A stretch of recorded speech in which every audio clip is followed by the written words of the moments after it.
Mama pernah ditawari ikut MLM itu kan. Waktu itu lagi booming banget, banyak penawaran.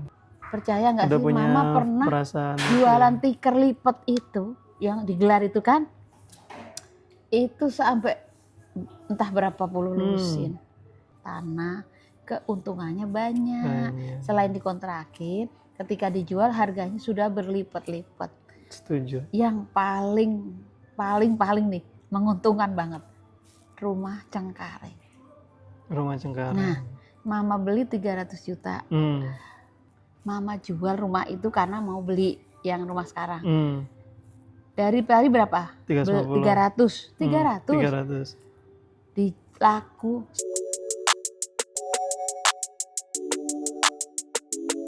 Sekarang banget nih lagi heboh isu tentang ada salah satu influencer kripto itu lagi dipolisikan.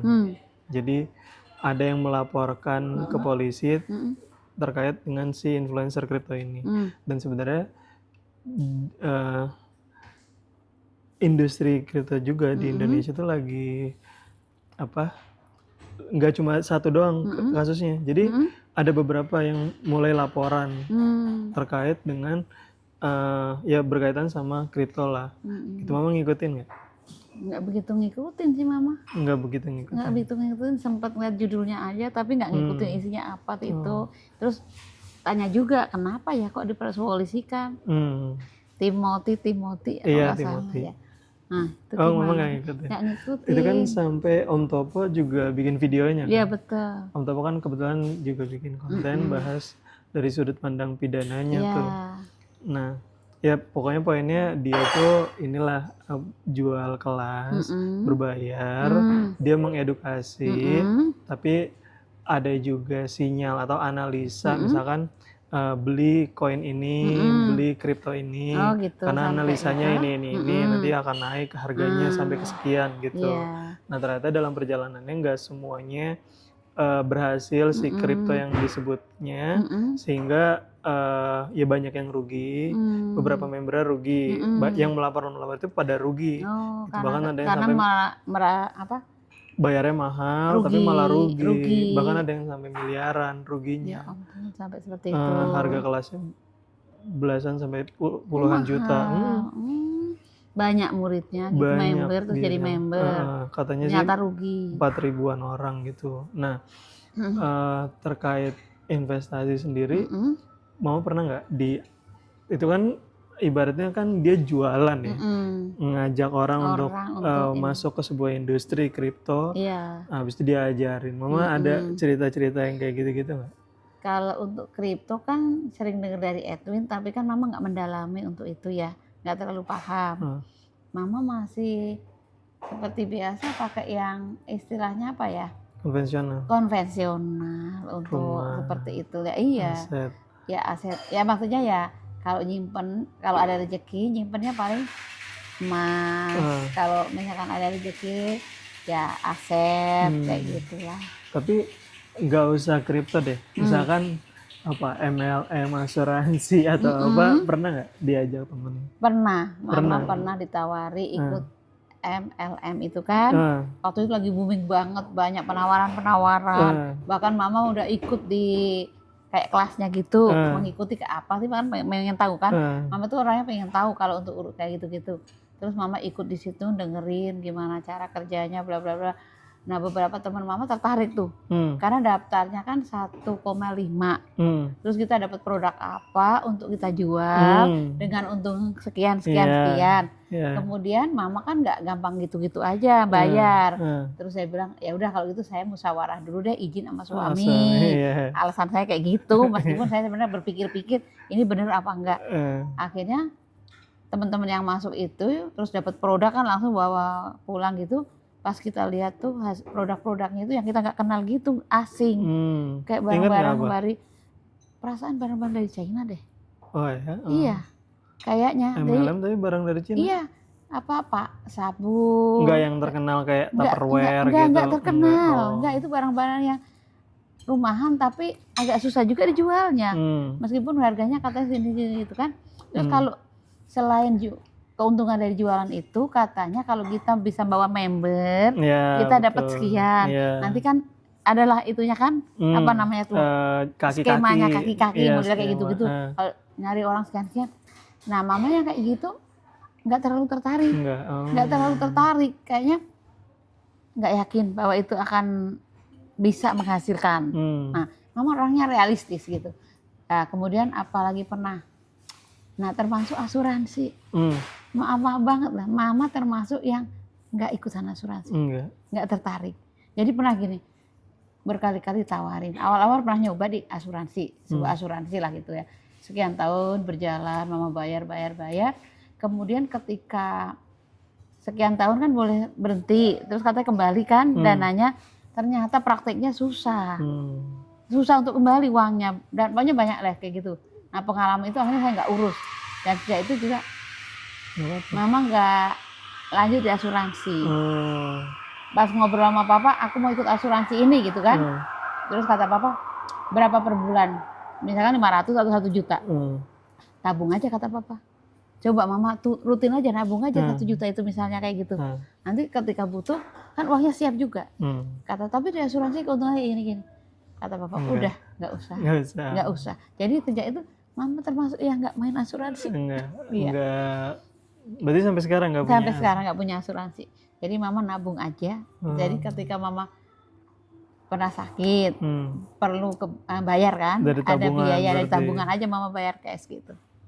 Oh iya, waktu itu operasi-operasi semua juga pernah, dari tabungan? Iya, itu dari tabungan semua. Edun kayak gitu. Malah kebalikannya. Anak-anak sekarang kan hampir semuanya asuransi. Iya, asuransi rata-rata. Hampir pernah ngikutin semua asuransi, MLM, bisnis pengen semua, tahu franchise, ya pengalaman. Pernah semua malahan pengalaman. Ngerasain. Nah, itu bedanya kalau mama masih yang konvensional. Mama itu mulai merintis usaha karena latar belakang mama pernah jualan di pasar lama tadi, maka mama tuh cita-citanya selalu pengen punya kios, punya toko, kelontong. Kebetulan waktu itu kebeli kios kecil di pinggir jalan. Merintisnya mulai dari situ, akhirnya jualan sampai maju tuh kiosnya gitu kan. Nah, membantulah keuangan keluarga yang selain gaji yang mama terima dengan gaji papa, mama tiap hari dari toko itu menghasilkan kan. Nah, dari situlah mulai berkembang. Kemudian di usia berapa tuh punya toko? Itu mama udah menikah sama papa. Itu di luar dari yang keluarga? Di luar keluarga, yang udah mama sendiri, keluarga mama kita udah berkeluarga, kemudian mama ditawarin kios, ya mama tertarik, memang mama seneng kan untuk jualan itu. Jadi sambil ngajar tuh sorenya, mama ke kios ngurusin, tapi hari-hari ada pegawai yang jujur nungguin itu. Dari yang awalnya modalnya nggak seberapa itu sampai penuh toko itu. Jadi alhamdulillahnya tiap hari mama megang duit dong. Misalkan hari ini laku 50.000, zaman dulu ya, 50.000 mama belanjain lagi. Terus muter sampai toko itu penuh dagangan. Kayak gitu. Berarti, nah, ketika di Cipondoh pun mama buka toko kan depan rumah, inget nggak? Yang depan kamar itu mama buka toko, di rumah kita jualan. Pokoknya ada kegiatan, ada tambahan walaupun nggak banyak. Bahkan mama pernah nyewa kios di pasar. Oh ya? Iya, mama pernah nyewa pasar nyamuk. Oh iya? Iya, karena mama emang kadang nggak ingat. Ini banget, ke toko itu seneng banget gitu, istilahnya apa ya? Namanya? Sempet lama? Sempet berapa tahun ya nyewa. Waktu itu ditungguin Ibu Suparti. Ibu Suparti udah pensiun, dibukain toko, jadi mama gantian. Sebelum buka di rumah? Sebelum ya Pak, sebelum di rumah itu di pasar dulu. Di pasar udah gitu, udah berjalan, tapi kan karena mama sambil ngajar kan nggak fokus. Akhirnya tutup. Nah kemudian Suparti pindah juga. Suparti pindah ke rumah sendiri, balik ke rumah sendiri lah gitu ya. Akhirnya mama kebeli lagi kios yang di pinggir jalan itu, di pinggir jalan yang sekarang, yang di Cipondoh. Itu asalnya rumah, kemudian mama rapiin jadi kios kan, jadi 2 kios. Nah dari situ ya akhirnya dilanjutkan lah, jadi kayak gitu. Tapi lama-lama kan mama kontrakin, disewakan. Tapi karena kios itu lebih menjanjikan harganya dibanding rumah. Karena naik. Walaupun kecil tapi mahal.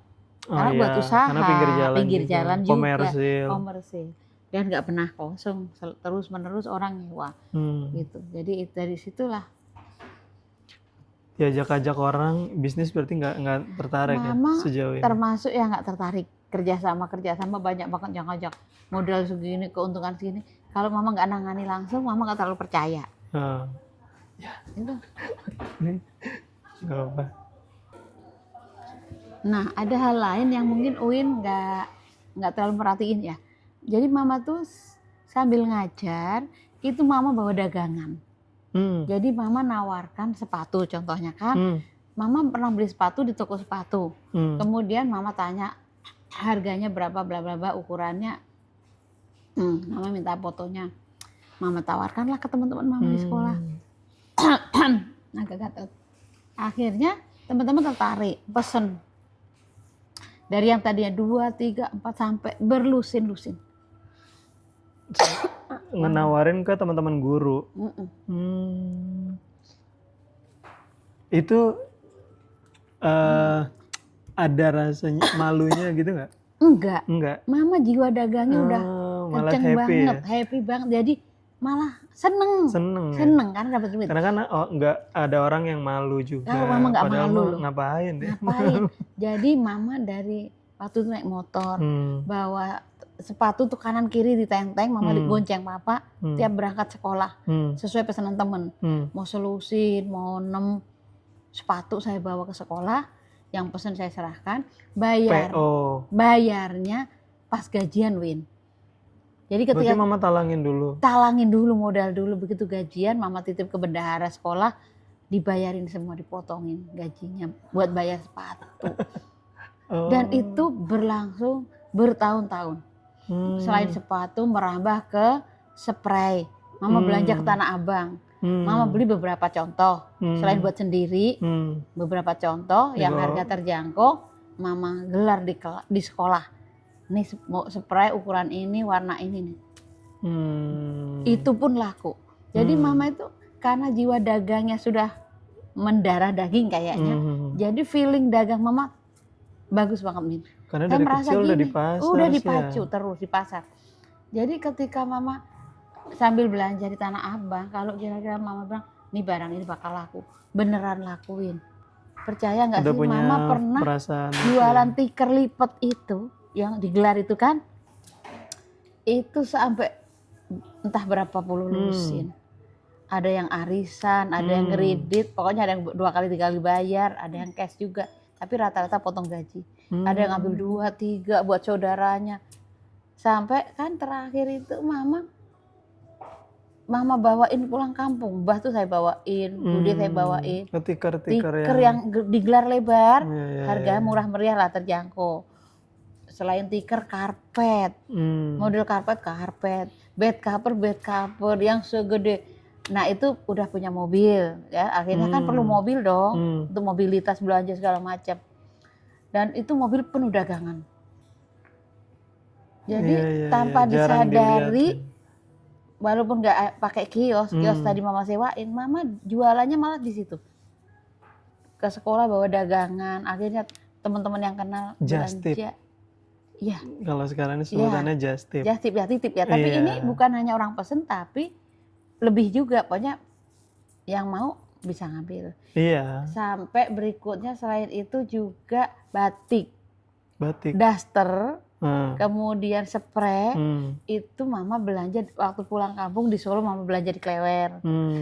Setiap kali mama belanja, mama tanya dong harganya berapa, dijual berapa, kalau saya beli lusinan berapa, contoh-contohnya dan sebagainya. Begitu sampai Jakarta, beberapa contoh saya gelar. Tertarik, pengen, mama belanja lagi ke Solo. Pesen terus dikirim ke Jakarta. Sampai sudah yang besar loh, partainya besar mama. Berlusin-lusin. Masya Allah, luar biasa. Spray terutama laku keras zaman itu. Tambahannya dari situ ya. Banyak loh, Win, dari situ. Tanpa disadari kan banyak itu ternyata. Kuncinya mah nggak malu, dan mama itu bisa nawarin ke orang-orang terus sambil ngajar coba. Kalau orang ngalamin penolakan gitu? Ada dari sekian juga. orang. Biasa aja. Biasa aja. Mau syukur, nggak mau ya sudah. Ya, dari 10 orang, 2-3 orang nggak mau, nggak apa-apa. Nggak apa-apa. Atau kadang-kadang bakal gitu, aku nggak suka produknya kayak gini-gini. Nggak apa-apa, biasa aja gitu. Tapi nyatanya banyak yang mau. Sampai yang sekarang mau, juga kacang. Kacang coba, Win. Setiap bakso. Mau puasa, kacang bawang itu sampai ratusan kilo Mama jual. Coba, Mama cuma jualin kan, nggak bikin. Mama beli, Mama jualin, dapat untung. Tapi kalau jumlahnya ratusan kilo kan lumayan lah, Win. Ya, kayak gitu. Emang karena feeling dagangnya ada. Orang belum tentu kan, kalau yang nggak ada feeling kan nggak laku belanja. Apalagi belanja stok. Mama nggak pernah stok. Iya. Jadi belanja itu sesuai PO dengan berarti, PO, sesuai pesanan orang. Itu yang dibeli, dikirim. Mama pernah acara temen ya, tanpa sengaja bawa bakso, ya kan? Bakso. Nih saya bawa bakso ya, nyumbang makan bakso. Pada cocok, suka.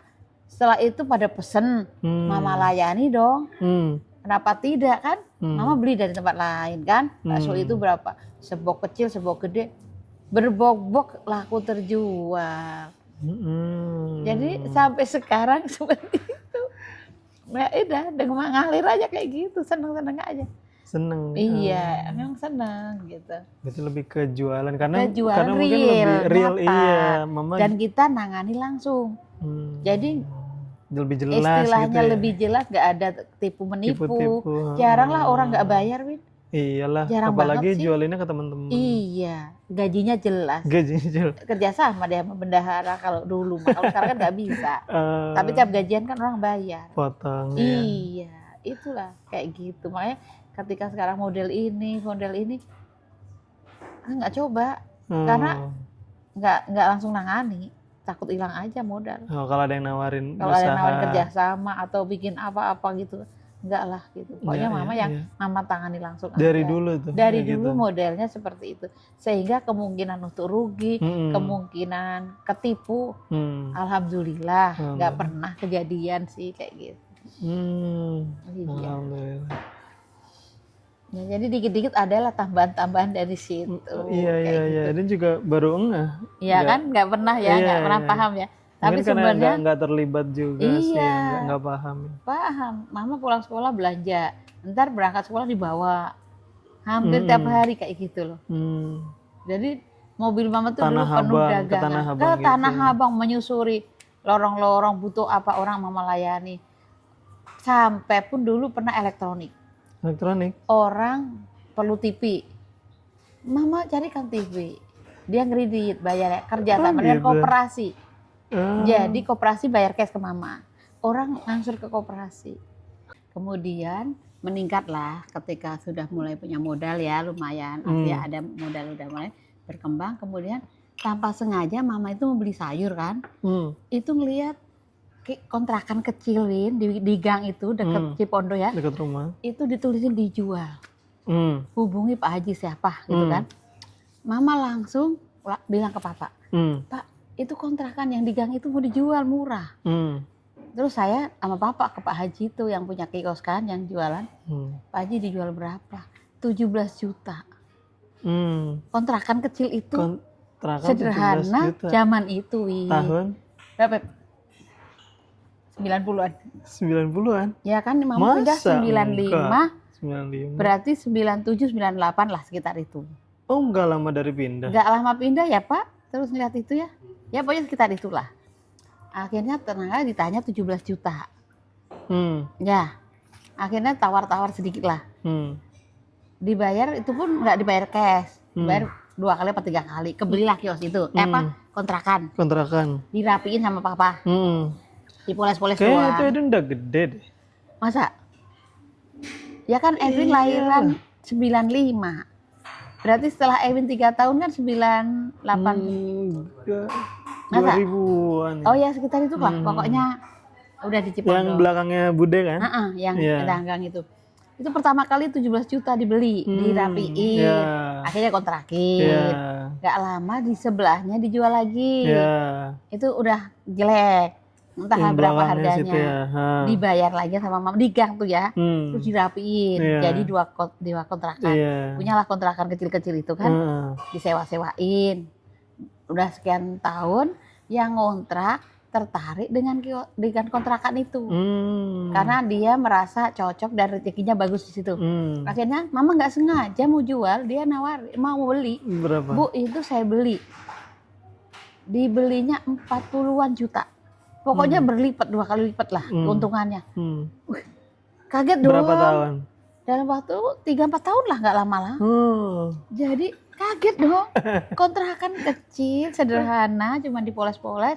Ternyata dibayar lebih tinggi karena dia tertarik. 2 kali lipat. 2 kali lipat. 4 tahun. Dilepaslah sama mama. Dari situ belilah rumah, dijual di Cipondo itu murah. Yang belakangnya yang selanjutnya. belakang. Berapa ya? 60 juta ya? 60 Sekitar juta? itu. Ya, zaman itu ingat saya. 45 malah. 45 zaman itu. Itu di perumahan lebih gede dong. Iya. Mama akhirnya beli rumah itu. Serumah yang satu rumah Cipondo kita. 17 itu. Cuma masih Cipondo sederhana. 16. Nah, itu lama tuh, dibeli, kemudian dikontrakin lah, malah. Lama. Kemudian tahun sekian, udah sekian puluh tahun kemudian, rumah itu mama jual karena pengen beli yang di kampung. Belum lama dijual kampung. Berapa laku? 850 juta. Dapat beli 40. 20 kali lipat. Itu rumah itu. Tapi berapa tahun? Berapa puluh tahun kemudian, tapi selama itu kan dikontrakin. Enggak, belasan tahun. Belasan tahun tapi dikontrakin kan. Kan kita terima duit. Jadi mama merasa berarti setahun naik 1 kali lipat ya. Percepatannya itu dari itu. Mama beli rumah, ambil di perumahan. Dengan ngangsur, dengan bawah murah. Begitu harganya bagus, mama lepas dong, mama jual. Iya. Mama tuh sering ya beli jual rumah momen kayak malah gitu, ya. nggak sengaja. Tapi ternyata keuntungannya berlipat. Pernah temen butuh duit, jual tanah daerah Cipayung 500 meter.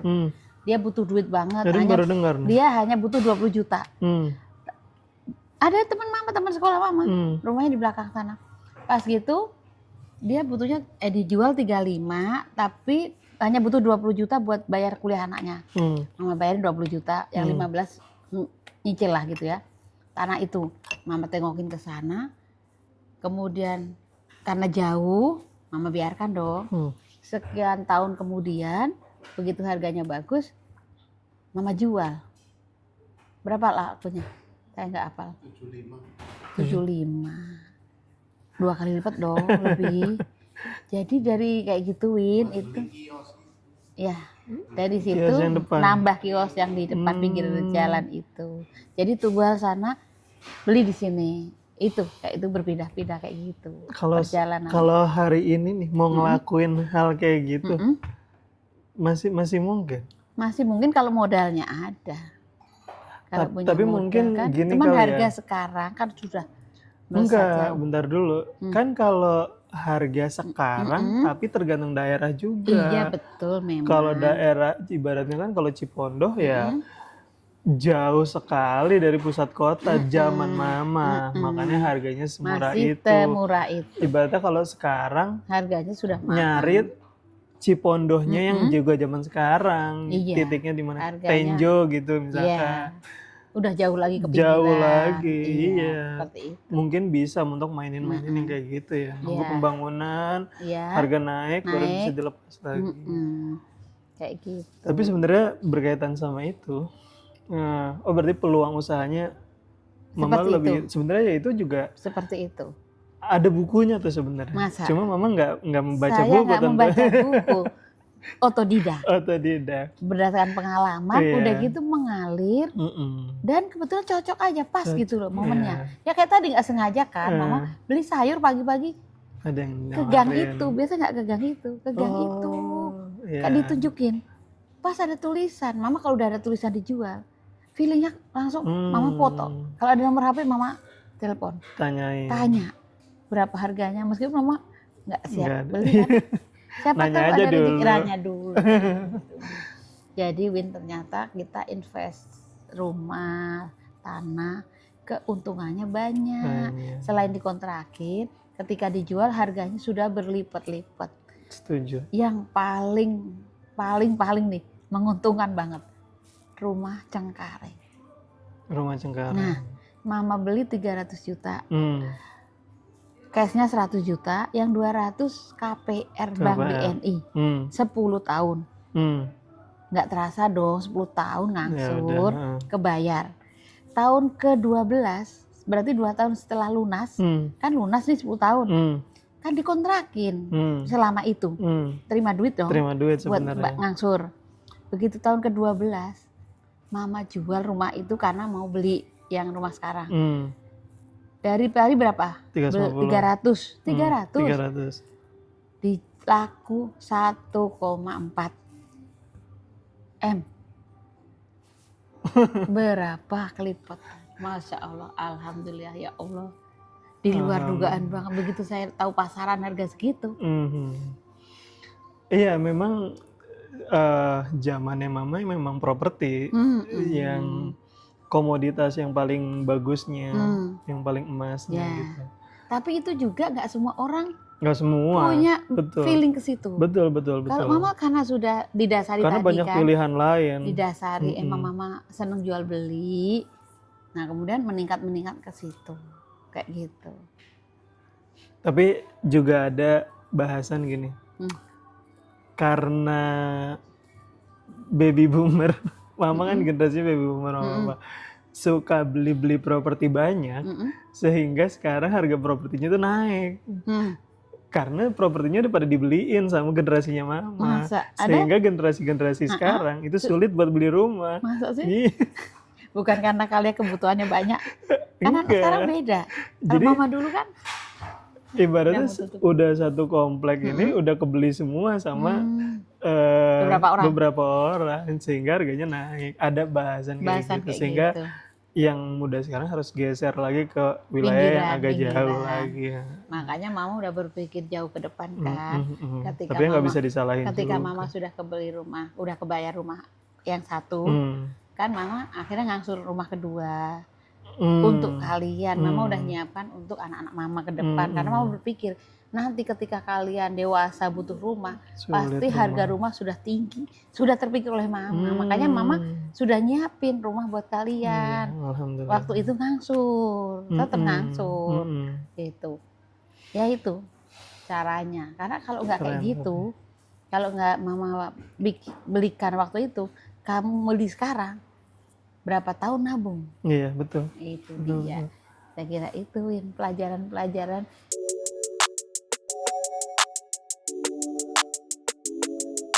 Bahasan mengenai KPR sendiri itu bisa jadi pembahasan panjang sendiri tuh. Nah, tapi Mama pun sama Papa udah jalanin itu udah dari awal.